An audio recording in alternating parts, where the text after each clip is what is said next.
Hey, White Sox fans. There used to be a little voice on Zoom that whispered in all of our ears saying, hey, you're recording now or you're not recording now. That's not happening anymore. It's a brave new world of a different platform. And in fact, it's quite obvious what the platform is now. Darren and I on the Farm podcast, we could hide it really well. We were like, cool. We like invented this.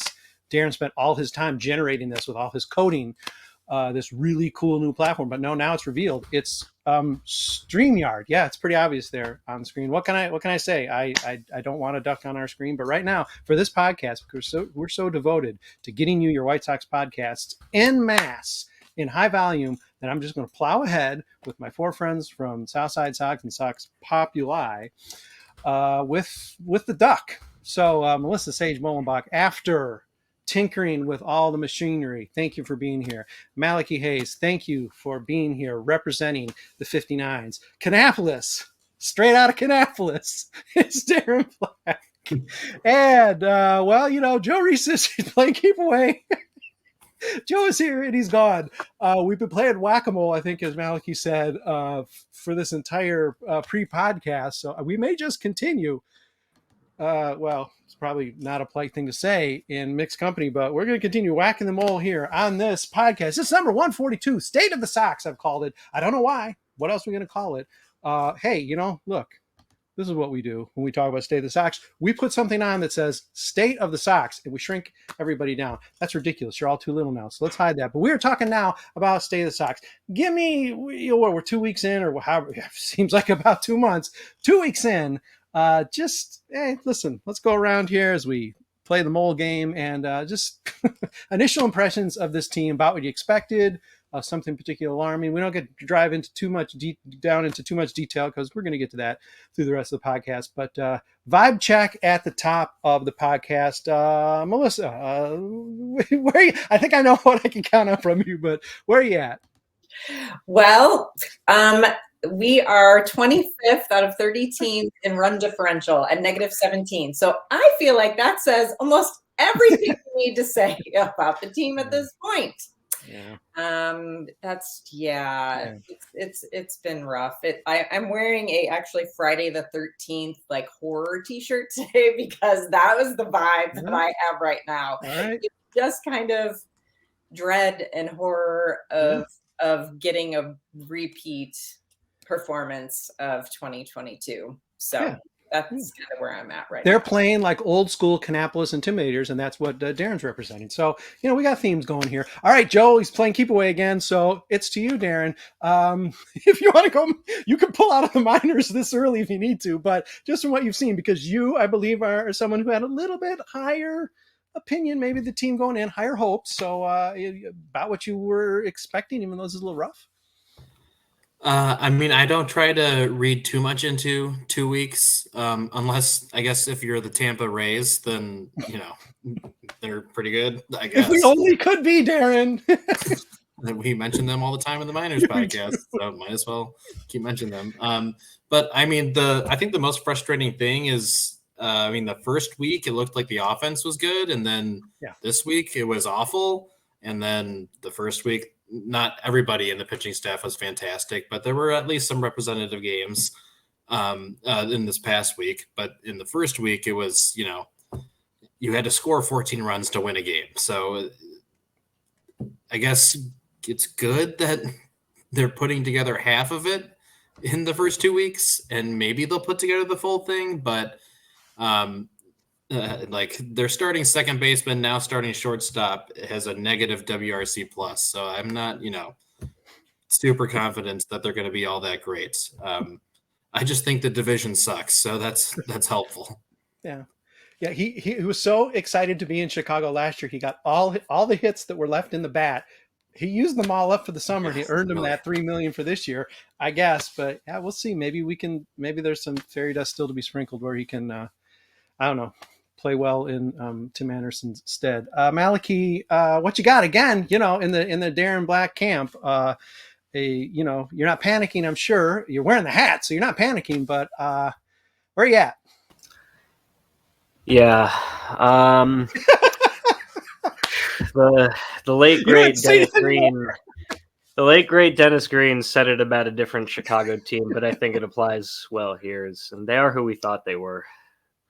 The White Sox are who we thought they were. Yeah. They are a team with a very, very talented top of the roster that is capable of doing really exciting things when everyone is healthy and playing well at the same time. But it's a script that we have seen, repeatedly throughout the decades now that this brain trust has been running things. I mean, it's not really meaningfully different from 2016, where you have a few superstars at the top of the roster, but when they are either not healthy or not performing, or some combination thereof, or even when they are, the rest of the roster is just not picking up the weight. Elvis Andrus, the second half magic seems to have dissipated with him. Gavin Sheets has done nothing but hit singles. Andrew Benintendi's baseball savant page looks very blue. The ones who've the Tim Andersons and the Luis Robert Juniors and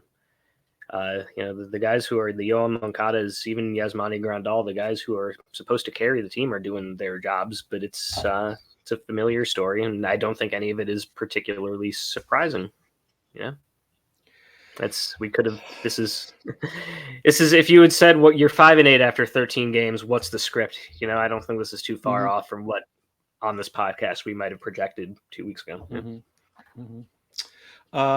Joe is coming and going, so he's going to just be bonus Patreon content. We're all going to just leave, and he's going to just talk to the rest of you if he comes back, and he's going to get to answer all these questions. I'll pass on all these clever tiles I came up with, and he can just give you bonus Super Joe content. And there's going to be insight. He's a Sox Math champion, so I hope he comes back. But if he doesn't, it's just a core four here on Sox Pop. State of the Sox, whatever this is. Hey, let's just shout out this, especially because I typed in the title.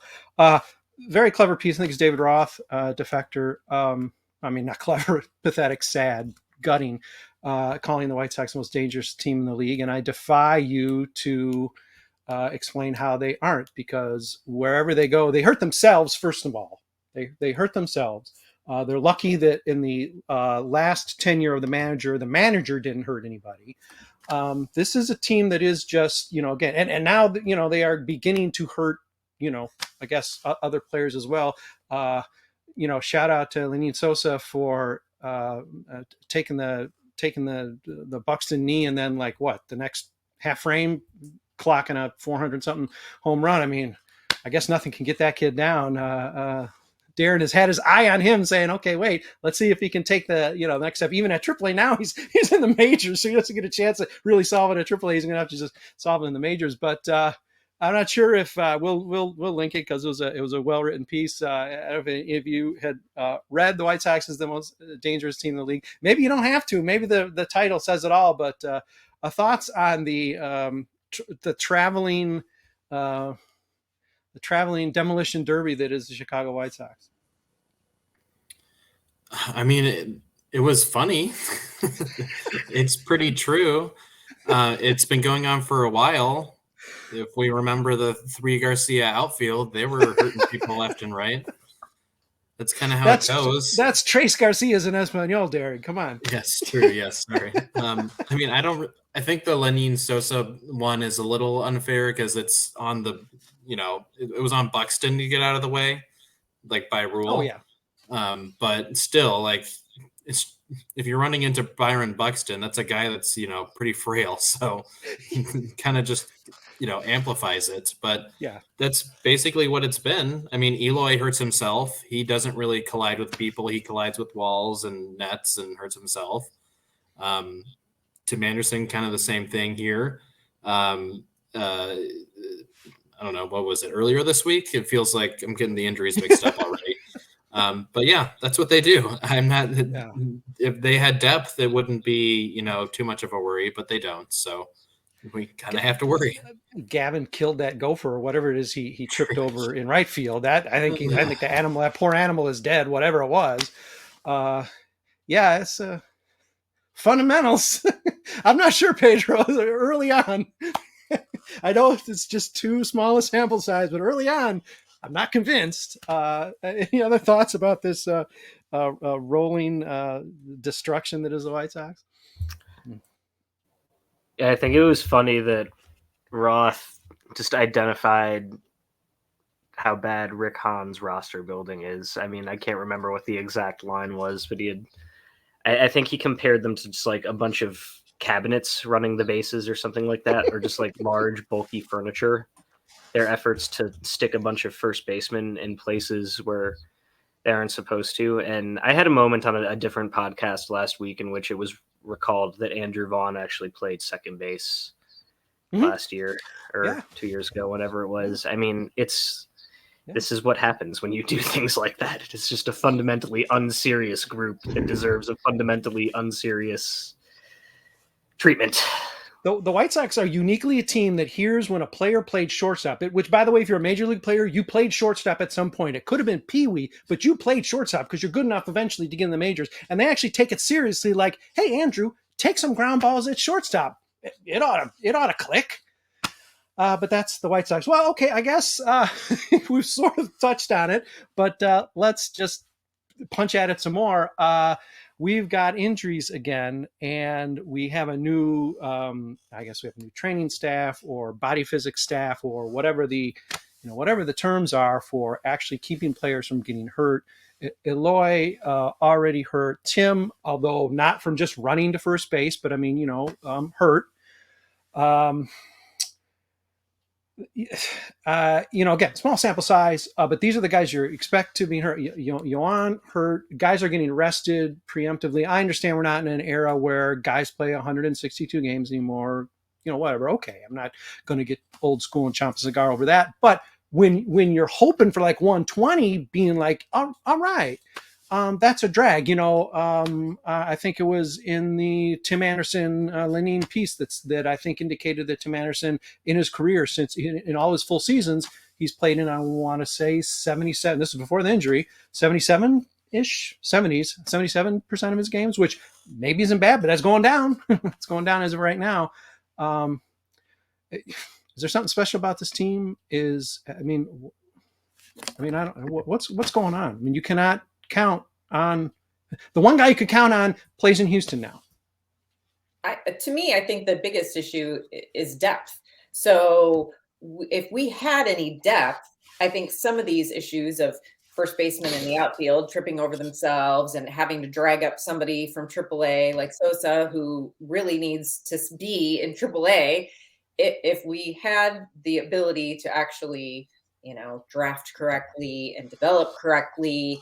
It's like a systemic issue. I think I even put that on the site the other day in the comments on the game thread. It's like we have this systemic issue, and until we deal with the systemic issue, we are going to continue at the big league level to deal with injuries and have nobody to back up, and we're going to continue to have players playing out of positions that they shouldn't be playing in. And so to me, it's we root and we cover for a really just systematically poor baseball team. Yeah, well, who can add to that? I mean, that's right. We've talked about, I don't remember which on the farm podcast it was, Brett, but we talked about how just based off of drafting and minor league kind of development that that in this past draft, they drafted pretty much only pitchers, but then they don't really go out and sign many hitters in the international pool. And it was kind of vice versa for the first bit of the rebuild. They kind of traded for their pitchers and then we're like, let's get bats. And, those guys are good enough to get to the majors, but they're not really, the first round, second round type round guys that you really want them to be. And even then they weren't like Jake Berger. Like he's before he came up from AAA, like he started the season in AAA and got promoted because of an injury already. He was already playing more first base than third base. That's kind of how that goes with them. I am more thankful that it does look like the higher end of the prospect pool is getting a little bit better in the middle infield. Talked about that before, but still everywhere else is kind of, not great. And it's going to take a long time for that to kind of fix itself. And I don't know if it hasn't fixed itself by now. I don't really know when it will. There's not waves and waves and waves, or, there's not, that shortstop that you're like, oh, he can play left field or right field every now and then. That's Romy, and I don't know if he's really has the bat in order to do that consistently. So shoulder shrug until they get lucky again, I guess. Yeah.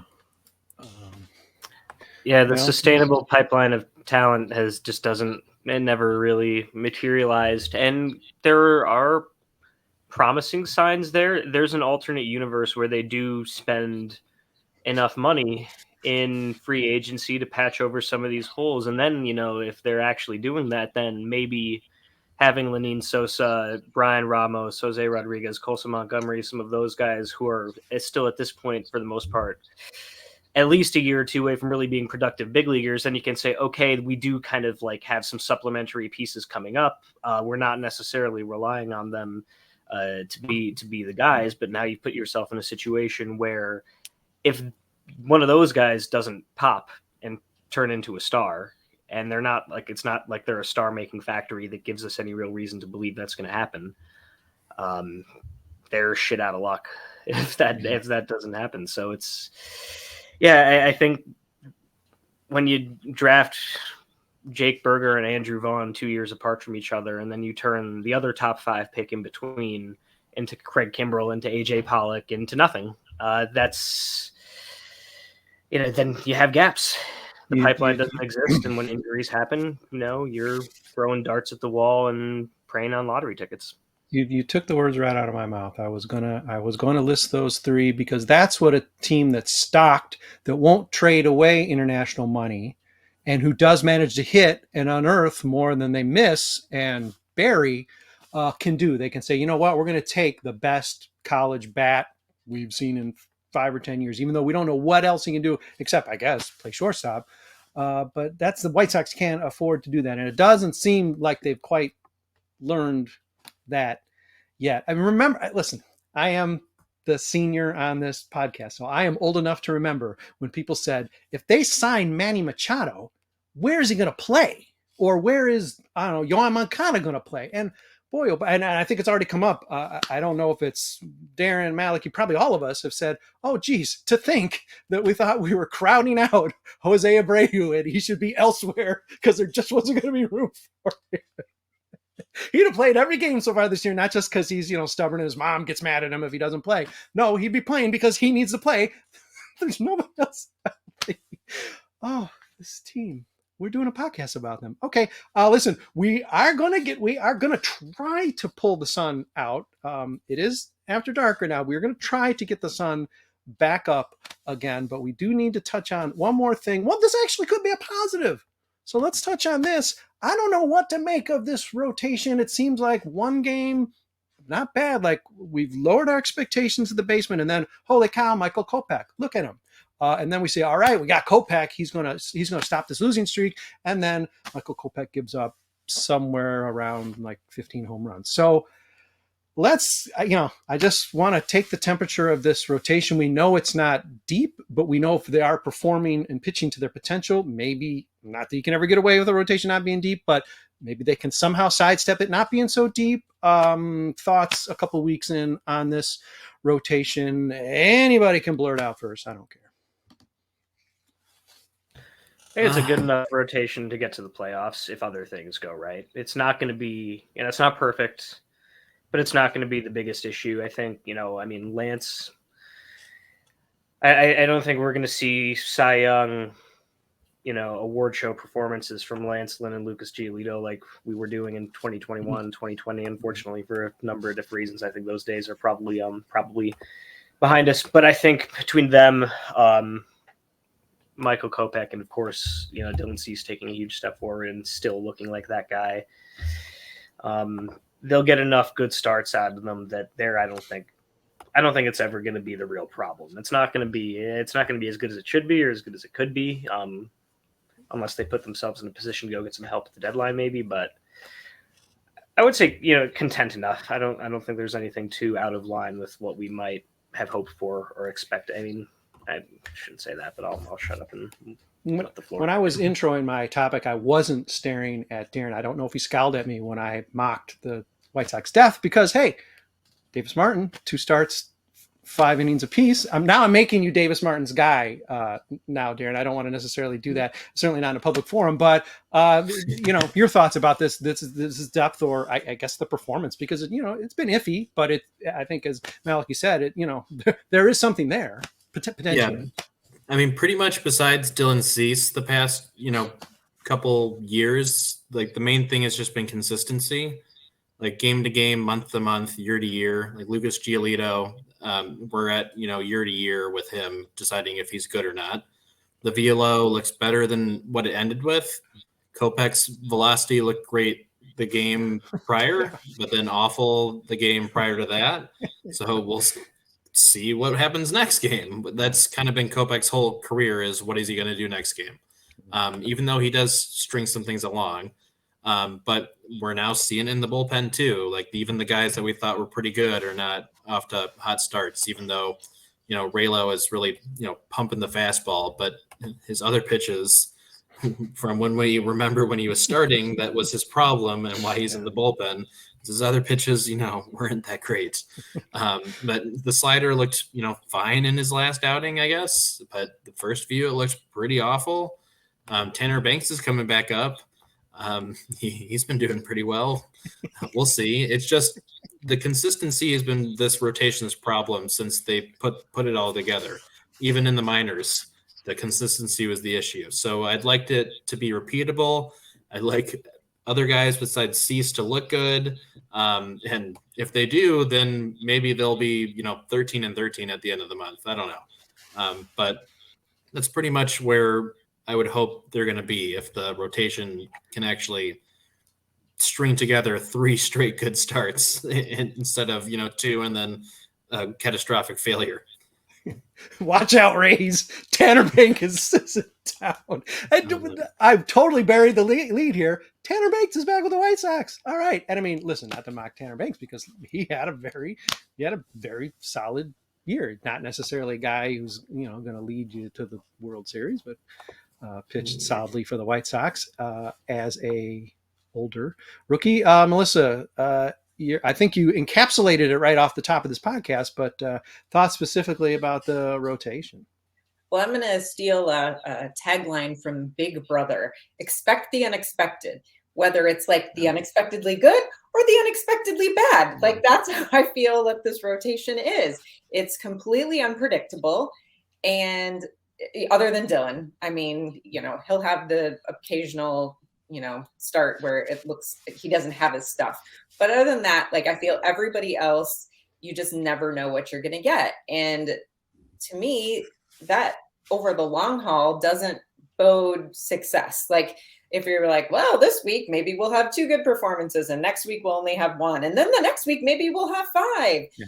And so to me, I thought the bullpen was really going to be the bullpen. I really did. And that I cursed them. So I'm probably going to curse the starting rotation now by saying that they're so inconsistent. You'd never know what to expect. But that's, to me, that's pretty much the bottom line, is I don't have much faith in it, because I could sit and write a game thread and write all about what they did last week, knowing that it could be completely different than what, and I know it's baseball and that's part of the game, but you feel like at some point there's a pattern that evolves, and these guys just seem, there is no pattern. Like you don't know what you're going to get. And to me, that doesn't make me feel really positive about where the season's going to end up. Well, here's something to make you feel more positive, Melissa. Rest easy. There is nothing you can do to curse this team that they aren't already way ahead of you in cursing themselves. So you are safe. I do not think there's anything that's ever going to be traced back to you. I mean, who knows? But I think you're all right. All right, let's take a break, because we're going to try to get a little more positive. I'd say the second half of this podcast, but we all know it's going to be a shorter segment of this podcast. We'll take a break. We'll be back. Let Fans First Sports Network pay couple bills or something, or maybe there's no break at all, and we're coming right back. So here you go. In 1 second, I'll be saying hello to you. Hey, hello. It's 1 second later, or maybe a minute later. It is Sox Populi podcast 142. oh, I don't know, we're just sort of summing up the first couple weeks. Nothing you haven't already seen, you've been watching. And let's face it, you're probably listening because maybe you've been trying to avoid watching. It's been a little rough going into the season, a little rough since the seasons began. Haven't had a single winning, I mean, it's even calling a winning streak when it's 2 games is sort of embarrassing, but there hasn't been a winning streak this year. Hasn't been a winning series this year, unless somehow I blocked it out. And boy, I tell you, looking at the second half of April, I'm not sure one's coming, but okay. Anyhow, negative gone. We are feeling good about Luis Robert. Luis Robert has already 12 WAR. It's 1 something. Yeah, it's very impressive for basically games that really shouldn't even be legal to be counting WAR yet, because it's been 12, 14 games. But the man is out of the gate like gangbusters. Everything he wasn't doing in the World Baseball Classic, it seems. He's like, well, come on, don't tell my Cuban teammates, but that's exhibition. This is the real stuff, because he's hit the ground running. He's been sat 1 or 2 games. I don't know. He's been sat, which, okay. But we've got him on our team. It feels pretty good. Reactions to this guy, Luis Robert, because if he can give us 150 games like this, or okay, don't be greedy, Brett, 140 games like this, now we're talking about a guy who could potentially be an MVP of the American League. He's everything. He's doing everything right now that we thought that he could do, right? When healthy. So if he stays out of his own way and his teammates in the outfield stay out of his way, he should be. I didn't tell you, he did a great job on that catch. He just watched. He hopped over him. He executed that perfectly for having run 5 feet. So far, the left fielder definitely improving from Illinois, but I mean, I was just looking through his stats today, and in the AL, he's tied for 2nd for home runs. He's 4th in slugging. I mean, he's 5th in hits, 10th in batting average, 9th in OPS. I mean, he's doing everything that we were told that he could do, but hadn't really seen from him. In bits and pieces, we had seen that, but he's putting it together. So if he can put this beautiful piece together throughout the season, if nothing else, at least we have him to watch and enjoy, like many Sox seasons past, where you pick out that one person like Frank Thomas and you're like, yay, at least I can watch Frank Thomas. But I mean, he has the potential to be a Hall of Fame type player. The guy has all the tools. The defense that he's been throwing out this season has been phenomenal. The speed looks like it's back. He hasn't been stealing bases, but I'm fine with that because he got injured stealing the bases. So let somebody else do that. You don't need to be stealing the bases. Just keep everything else rolling. And it's been really fun to see him blossom.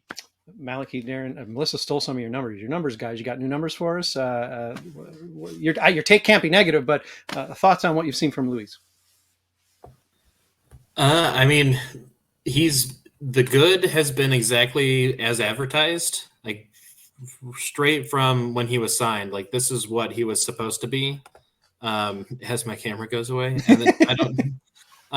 But yeah, I mean, it is just 2 weeks. I will point out he hasn't walked once, which isn't fantastic. The plate discipline isn't.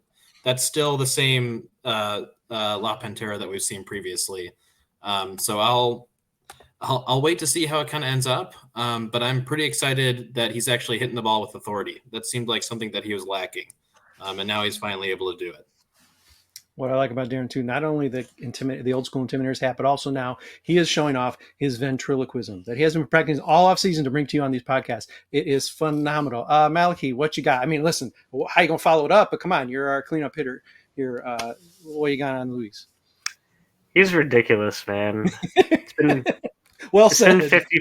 It's been 54 plate appearances. He has a WRC plus, a weighted runs created plus of 184, which roughly corresponds to OPS plus. And man has not yet taken a walk in the 2023 MLB season.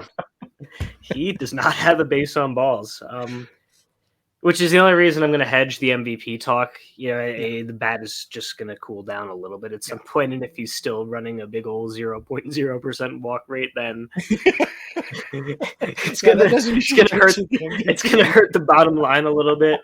But man, it just in terms of hitting, he does do it everything, and watching him, I think even more than what he's doing with the bat, watching him not be hurt and mailing it in, and half-assing it in center field, and I don't say that pejoratively as many do. He was clearly playing hurt last year, and we saw what the clubhouse was like. It's kind of hard to, it's hard to blame him, and so now seeing what he can do in the outfield when he actually is putting forth full effort is really, I mean, it makes a difference. There's a lot of batted balls where I'm like, where you really are like, oh shit, guy's not supposed to get there. Then he makes it look pretty easy. So I wish he would, maybe chill with the swinging at everything a little bit. But when you're hitting it like that, hard to complain too much for the time being. Well, and you wonder too. You sit back and say, okay, well, all right, pitchers see. I mean, I know they study a lot these days. They should. I'm going to guess 0.00 does jump out at them. So why don't they exploit that? And it could still be to come. But then, well, if it was that easy, he wouldn't probably even have 5 homers this early. So I mean, there probably is a little bit both ways going, where he's just been a phenomenal hitter when he gets anything close to hit. But the problem is, I imagine they're going to just keep taking the definition of hittable and just take it into the other batter's box. And, if he keeps chasing, you're right. There will be some cool off. All right. Okay. The water has been doused. No MVP talk. Give us 2 more weeks like this. After we win the rest of the series for April, because again, this is the optimistic segment of the podcast. After we win out in April, okay, I'll ask these same questions in a couple weeks. As Darren struggles to get back to us, or maybe Darren is with Joe in the green room and they're going to do the special bonus. He said Patreon bonus after we're done with the podcast proper, because I guess that's the cool place. The snacks must be good. I don't know. I don't think they're that good, but okay. Well, let's wind it a little bit. And we don't have good vibes. Jacki Crestel here. Jacki, we're thinking of you. Can't wait to see you back here on the podcasts. But that said, that means everybody's going to have to pinch hit some good vibes here. Can we muster some? I think some have trickled out. Not easy. Teams under 500 can't even just say, well, in this division, because that's maybe less of an issue, but still. Okay, where's the sunshine coming from, Melissa? Is there some sun out there for you, and what is it? Wow. Well, we talked about Luis Robert, right? We talked about Dylan Cease. The non-Luis candidate, the non-Luis category. Oh boy, like. Well, I guess if TA is only out the 2 weeks instead of the 4, there's something positive. I mean, right now I'm not feeling so positive. Like talking about the Houston series, it was like, boy, I mean, I was optimistic. I felt like there was energy and they really put themselves up with the champs. And then we played Pittsburgh, we played the Giants, we played teams have just been meh, and we just haven't been able to do anything. And so I don't have a lot of good vibes for you, Brad. I'm sorry. All right. Jacki's going to be disappointed, but also will understand, because she can be ribald and feisty on these podcasts as well. Darren with the drive-by, I noticed that he had no crumbs on his face at all, so he did very well. He acquitted himself very nicely in the green room, snacked it up really cleanly, and then came back to us. Say hi to Joe as you're running back and forth between the green room and the podcast proper. Darren, as you are fading in and out, I'm going to go to Malachi and say, hey, give me some good vibes, Malachi. I mean, not to put you under the gun. Tim's not going to be out forever. Eloy's not going to be out forever. I am genuinely excited to see what Lenine Sosa brings. I mean, he was really tearing it up in AAA. Oscar Colas looks like he is not overwhelmed at the major league level. And the division sucks. Cleveland and Minnesota are going to be fine, but I think they're probably better than the White Sox right now, but not to a degree where I'm like, throw in the towel. They're still going to be there. They're annoying, but like, I'll still.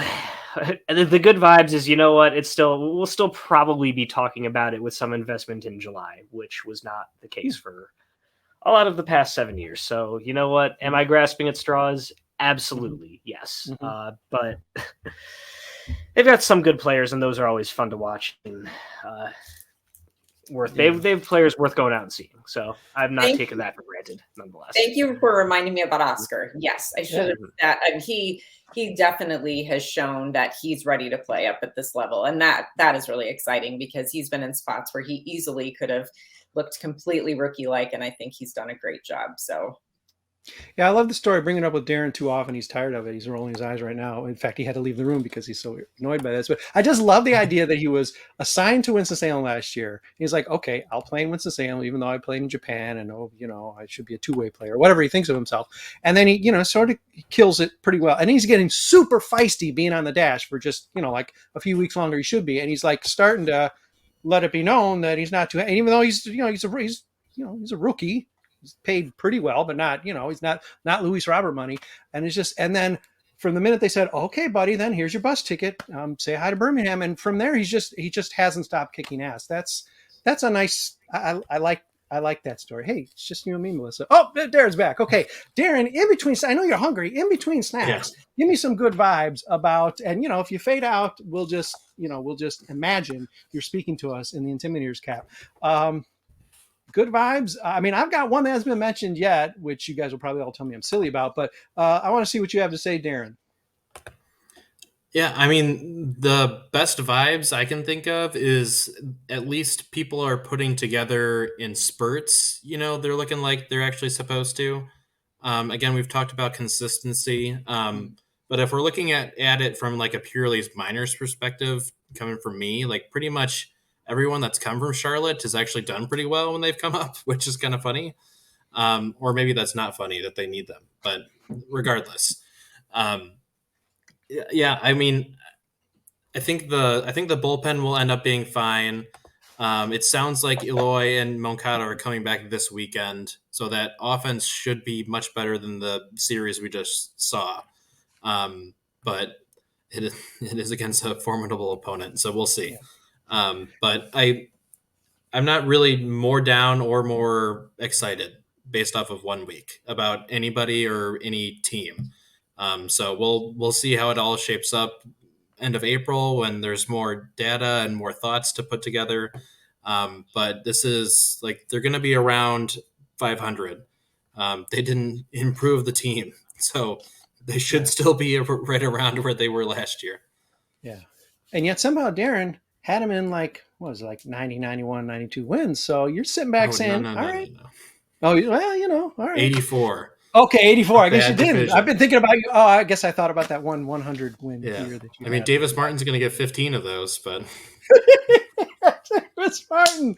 Okay, listen, tell me if I'm crazy. Because I don't know what to make of Yasmani, but the catching core, am I just deciding I want to like it a lot and say like, hey, we got a pretty good catching. Am I stupid for that? Or is this actually a at least somewhat solid catching core? Tell me if I'm stupid.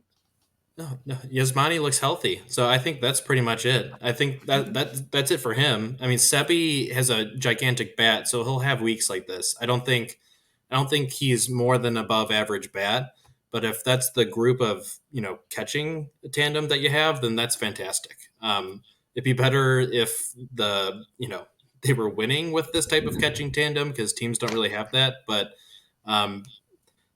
Yasmani looks healthy. If that's a positive vibe, Yasmani looks healthy, and he looks like, and that's pretty much. It looks like that's what he was missing last year. All you silly people who wanted the catching tandem to be really good, and the White Sox also win. God, greedy much? Come on, jeez.